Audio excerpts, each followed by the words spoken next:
Previously, in the land of the wolf, I amused the Ginger's kits, who consider Monique, Raynald, and I as members of their family.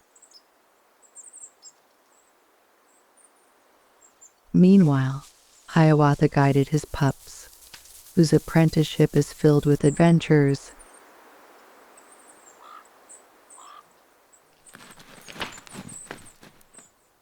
We don't know what fall has in store for us. Following the Manitous Pack in its many journeys will be our main challenge.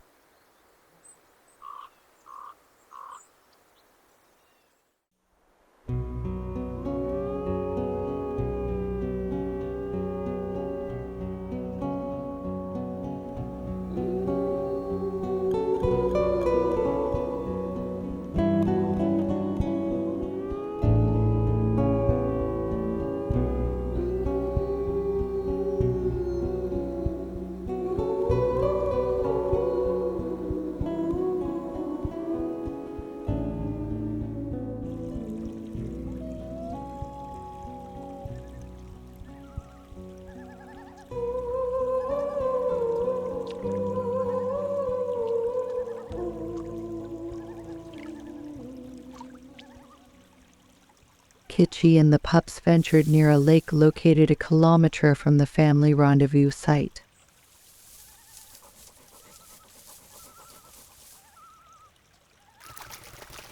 These juvenile wood ducks could be the ones we followed during the summer.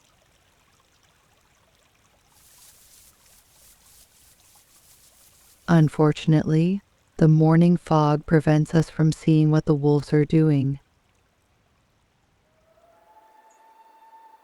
The veil rises to greet the arrival of a character who already intimidates our little explorers.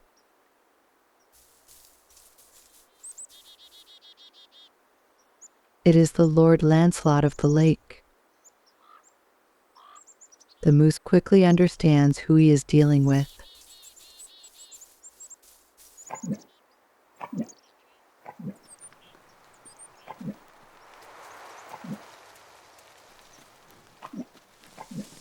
During the rut, the threats associated with antlers swaying, flat ears, and calls to fight are usually addressed at arrival.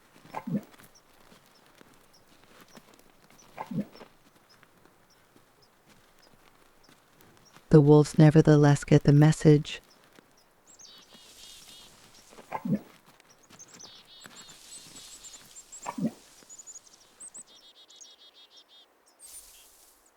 Gamini is the last of the pups to give way to the king. A victory too easy in Lancelot's eyes.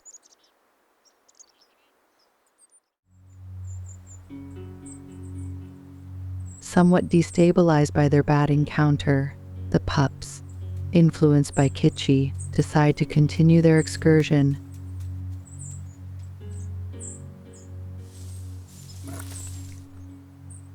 A conflict breaks out between Gamina and Gamini over access to an attractive scent on the ground.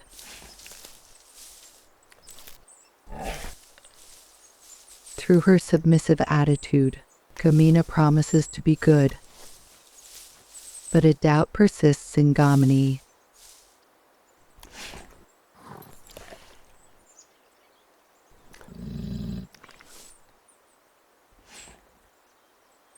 A fine example of negotiation between wolves.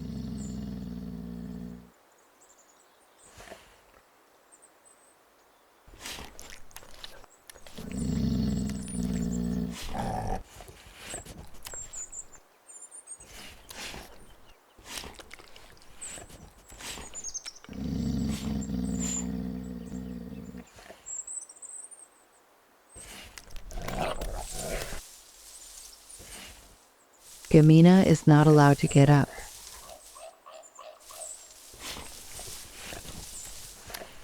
No matter. She manages to change the nature of this interaction by adding in a bit of humor.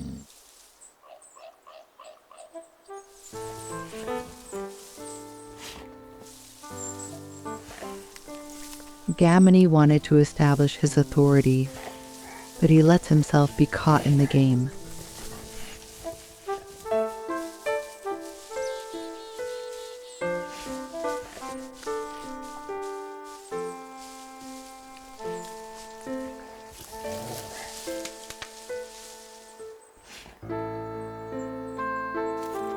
Gamina will have to wait. Her brother has clearly established his right to satisfy his curiosity before she does.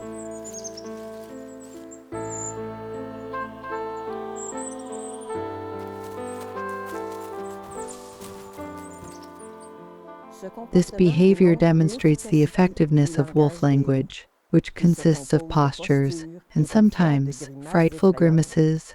But can we really speak of violence? Gamini did not hurt his sister. He imposed his dominant privileges without abusing his force, and he warned her. If Gamina had resisted, Gamini would have clamped his jaws more firmly on her snout to force her to submit. Throughout our observations, we discovered the particularities of each of the young. For example, Gamina's intelligence and humor made her so lovable. A little nothing was enough to amuse her. As for Robin, he had a funny habit. At the slightest worry, he pretended to scratch himself. We had noticed his tic in August.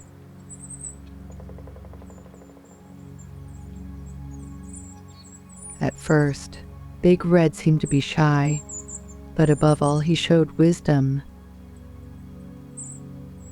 We named the tallest female in the litter Gray Princess. She was discreet, timid, and above all, very beautiful. We also got to better know Mindy, this delicate and nervous little female. Now that we loved them all, we asked ourselves a difficult question. Which of the 7 pups would we see again in the coming year? We knew that the natural mortality rate is high during the first winter. With luck, 3 pups would reach the age of 1 year old, and I secretly hoped Kitschy, my favorite, would be one of them.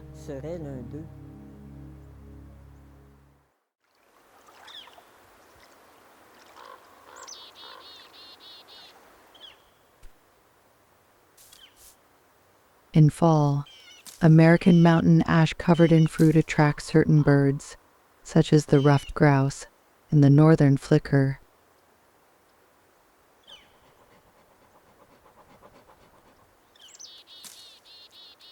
The grouse picks the berries without letting any fall on the ground. For its part, the raven tears off clusters which end up on the ground, not far from Kitschy, this eternal curious.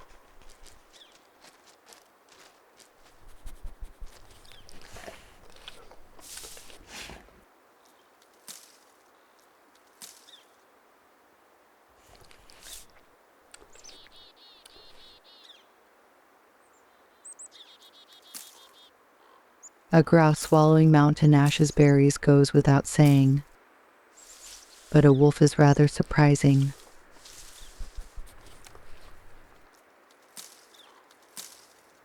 Since the beginning of September, Kitschy and his family have been frequenting the muskegs area. We often see Comey.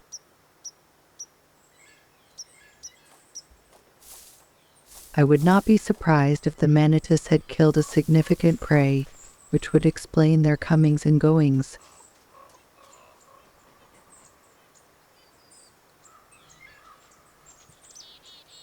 Robin has spotted something. Sandhill cranes, already watched by Gamini.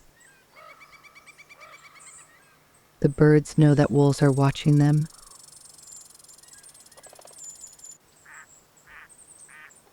None of their furtive movements escape the keen sight of the cranes.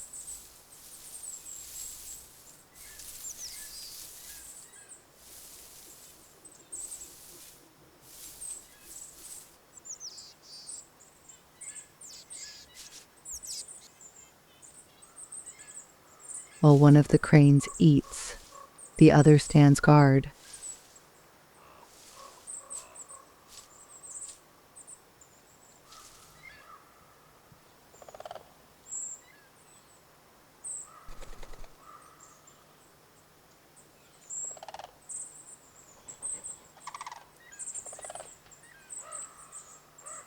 Gamini relies on his immobility to thwart the cranes, while Robin looks for a way to approach them discreetly to better spy on them.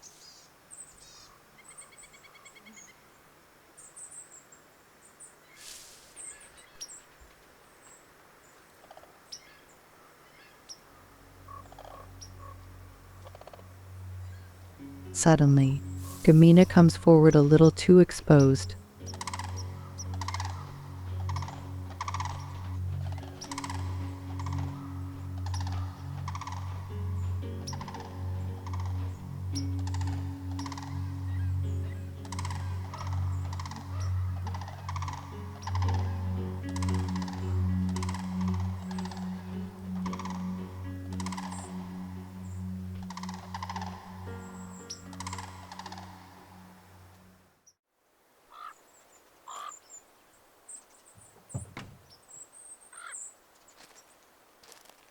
When it comes time to film moose, we stand outside the vehicle to hear the slightest sound.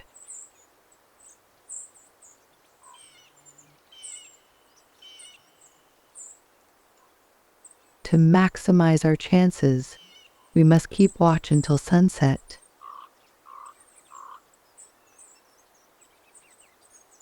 Sometimes things don't go as planned.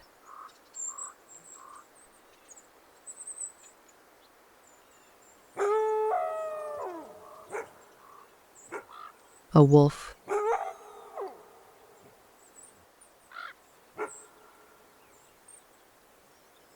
Hiawatha came across us while he was in the company of some young.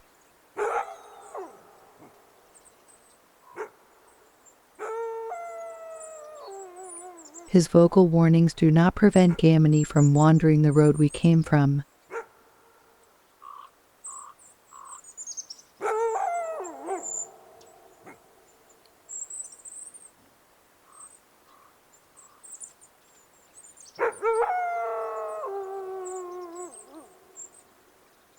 Hiawatha speaks directly to us, but as we are not at his family's rendezvous site, nothing obliges us to leave.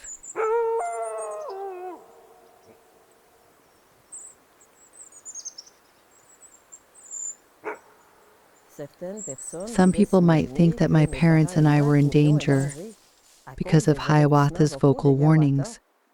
The truth is that the wolf would never have carried out his threats. If one of us had taken a few steps towards him, he would have fled with his tail down. Hiawatha was only surprised and worried to see the three of us in this unusual place, outside the vehicle. Other pack leaders we have known, like Bigfoot, would have remained silent, and we would never have known that wolves had just passed behind us.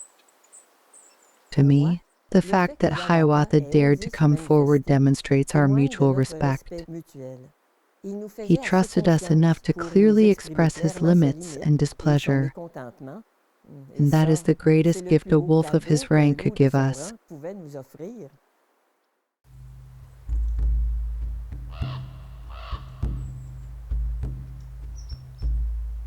White paws. Hiawatha. Kami and the young are on the move in the muskegs area.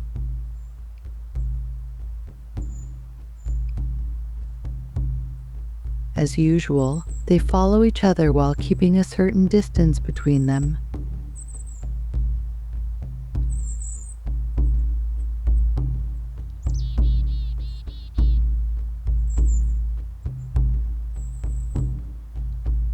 Kitchi and his siblings will not lose track of the adults.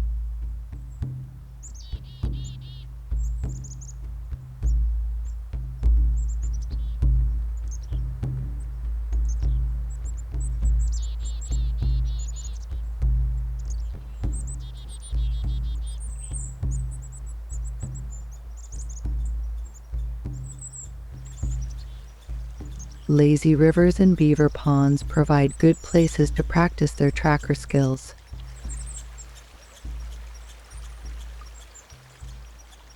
There are so many characters to get to know.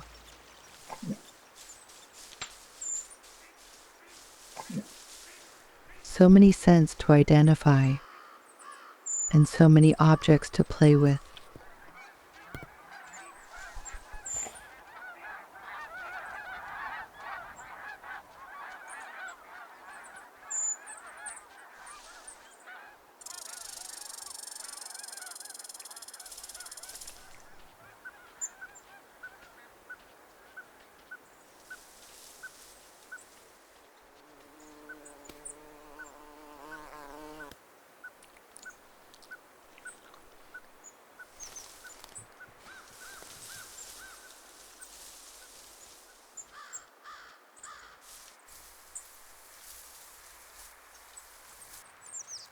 Small prey can be flushed out along the old forestry road.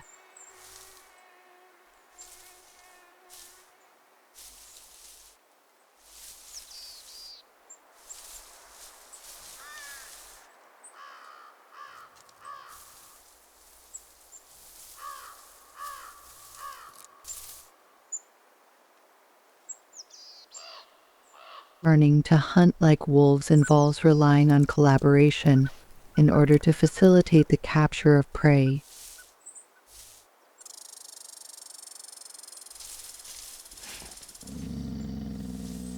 To be successful, Robin and Kitschy will have to put their rivalry aside.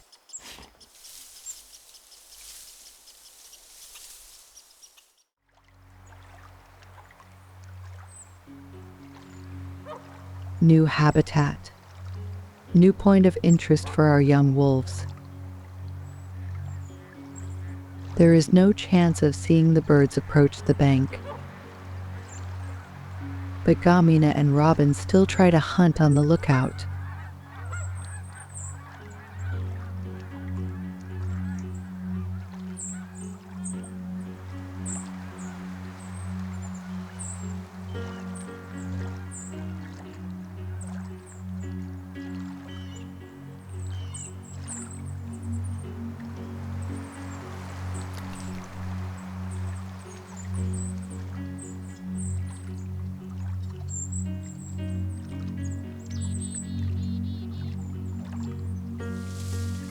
Impatient, Gamina changes her strategy.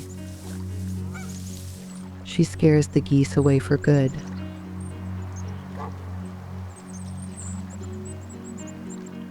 Robin seems to think she has done everything fail again.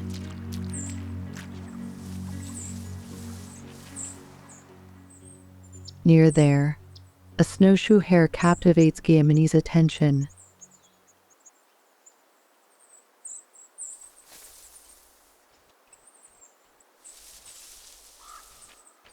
The young wolf sniffs out a much more interesting prey, a muskrat.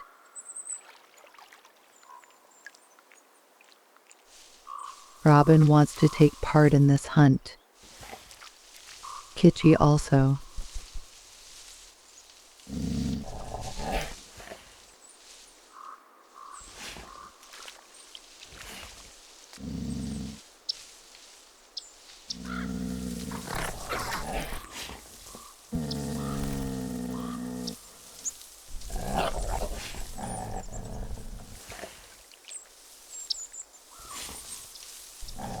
Kitschy and Robin do not realize that their quarrel pushed the muskrat towards Gamini, who captured it.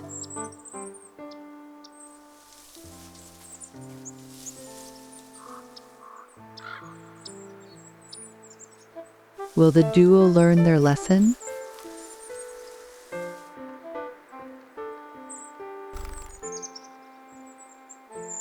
One thing is sure.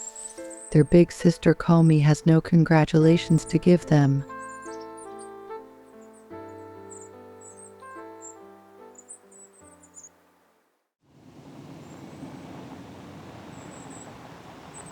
Birch trees cut down by beavers. Clearly, these rodents are starting their fall work very early this year. A lot of courage and strength are required to maintain a dam of this size.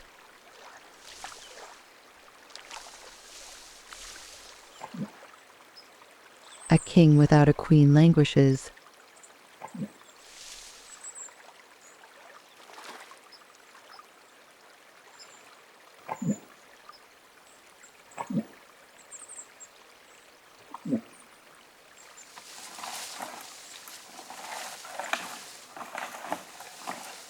as often happens. This bull moose in rut confuses the noises made by beavers with those of another moose.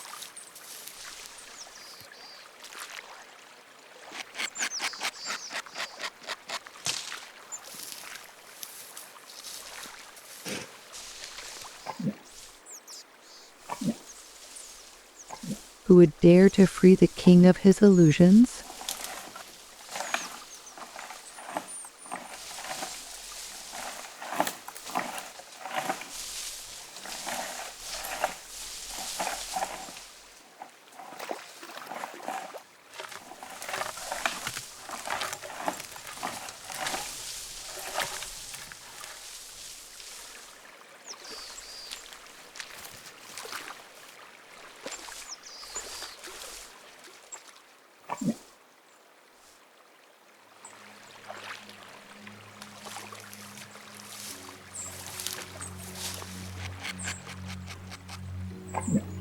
The king's hopes could only be fulfilled by one thing.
The muskegs region constantly reminded us of Como, because that is where we last observed him, in the fall of 2008. After Babalu, Como is the wolf who has shown the most openness and interest in us. When we passed in front of the mound of sand where he used to rest, we had the impression he would appear to us, so much his presence remained so strongly imbued in this place.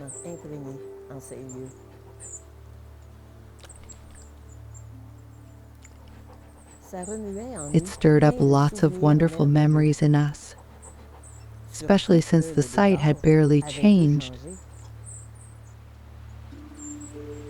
Imagine our emotion the day we saw the new generation of Manitous where Como stood 2 years earlier.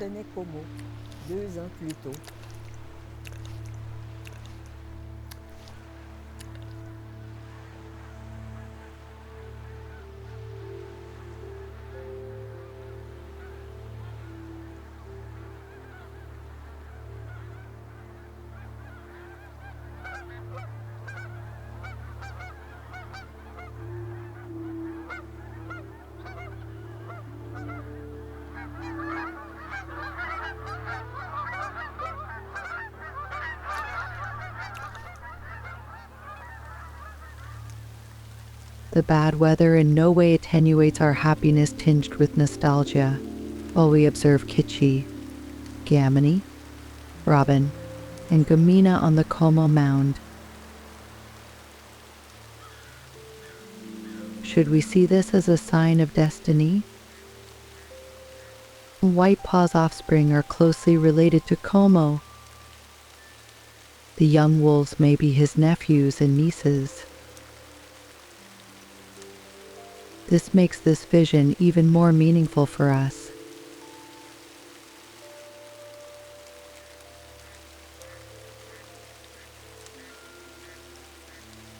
The rest of the pack must be resting nearby.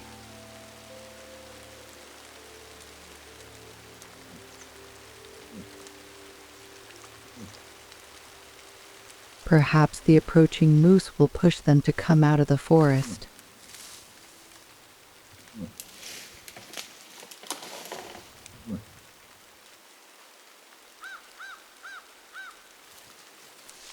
Gray Princess and Mindy already seem frightened by the newcomer.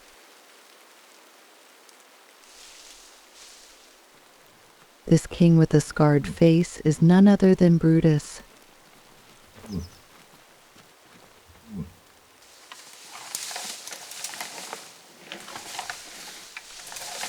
The young wolves react differently in the presence of moose.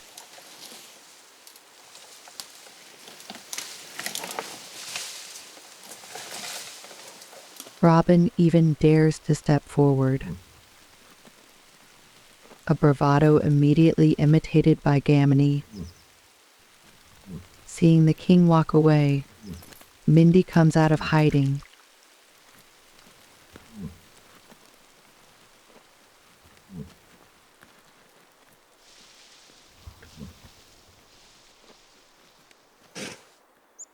Brutus' brief passage awakened the wolves.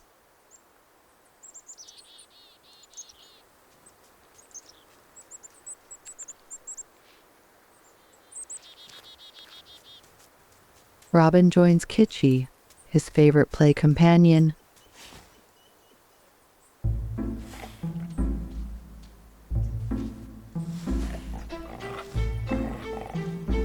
The desire to have fun takes hold of the siblings.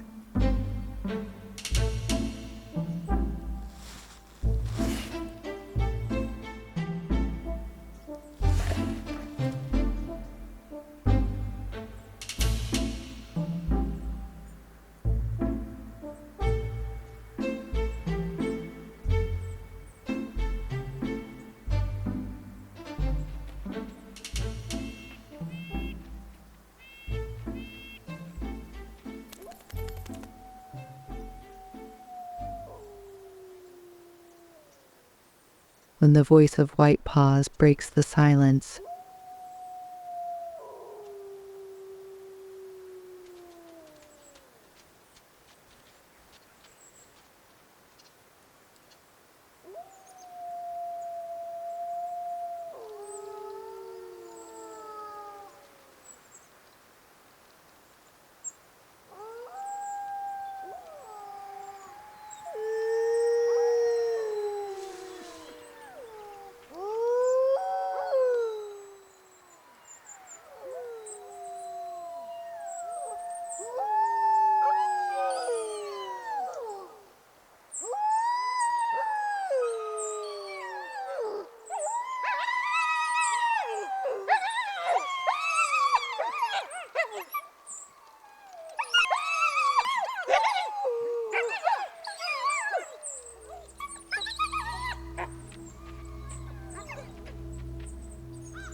they all responded to their mother's call.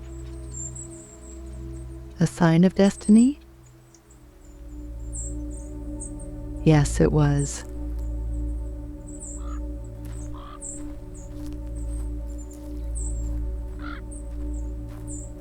The following days, no fresh tracks of the wolves could be seen in the muskegs area, but this was nothing to worry about. On the contrary, it would be easier for us to film the pack if it gathered again in the plantations area. Unfortunately, a nasty surprise awaited us. A powerful glyphosate herbicide had just been sprayed by air on all plantations frequented by the wolves, including their rendezvous site in the dead end.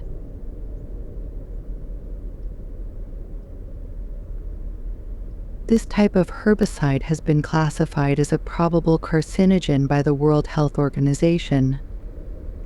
It is also recognized as an endocrine and metabolic disruptor which affects, among other things, the reproduction of living beings. So, in the fall of 2010, my parents and I had to give up our observations in the plantations region for our safety. We knew that the destruction of non-resinous vegetation would impact wildlife for at least a year, depriving many species of food and leafy cover, not to mention the harmful effects on their health. The pesticide spraying meant that the Manitous would probably not use the dead-end clearing in 2011. So, not only would we lose the fall of 2010, but the year 2011 would perhaps be compromised, because we would have to find new spots frequented by the pack and suitable for filming. we refused to leave the land of the wolf in such a depressing context, especially since I had a very special project at heart. My pilgrim staff has followed me everywhere for many years. It was entirely hand-carved by an artisan, with a wild dog as pommel. Why a pilgrim staff rather than a walking stick? For me, going into the forest to meet wildlife is a pilgrimage, a journey with a deep spiritual meaning. Nature invites me to discover the sacred. I use my staff to symbolically link myself with wildlife.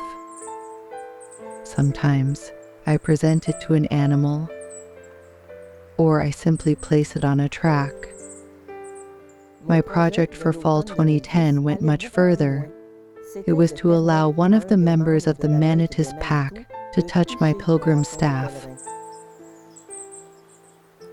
I felt this ritual would bring me closer to the wolves, that it would transmit to me the perspicacity, courage, and endurance of the exceptional beings that I pledged to defend.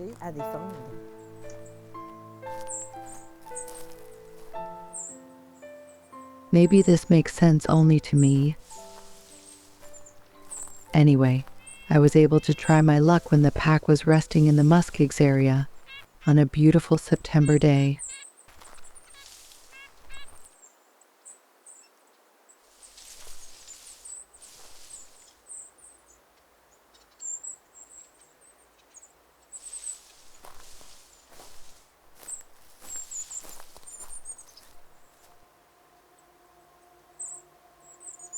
Kitchi heard my footsteps, and out of curiosity, he followed me.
I could not hope for a more wonderful coronation for my pilgrim staff.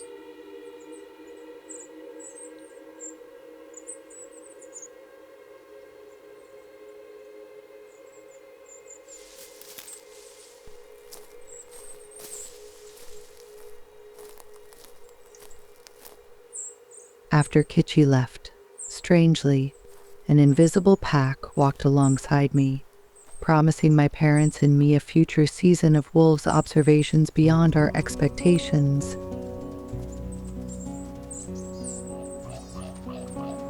Throughout the episodes of Season 4, I will trust the Manitous, the spirit wolves, and these unfathomable presences lying in wait in the forest, ready to guide the steps of pilgrims like me.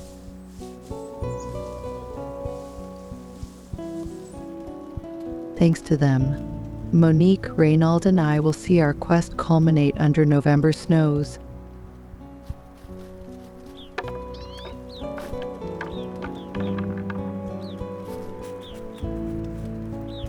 A pilgrimage to follow off the beaten path in the land of the wolf.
Miigwech Manitou, we-ah-hey-ah-yo, we-hi-ya-we-hi-ya-ya-ya-ya-yo.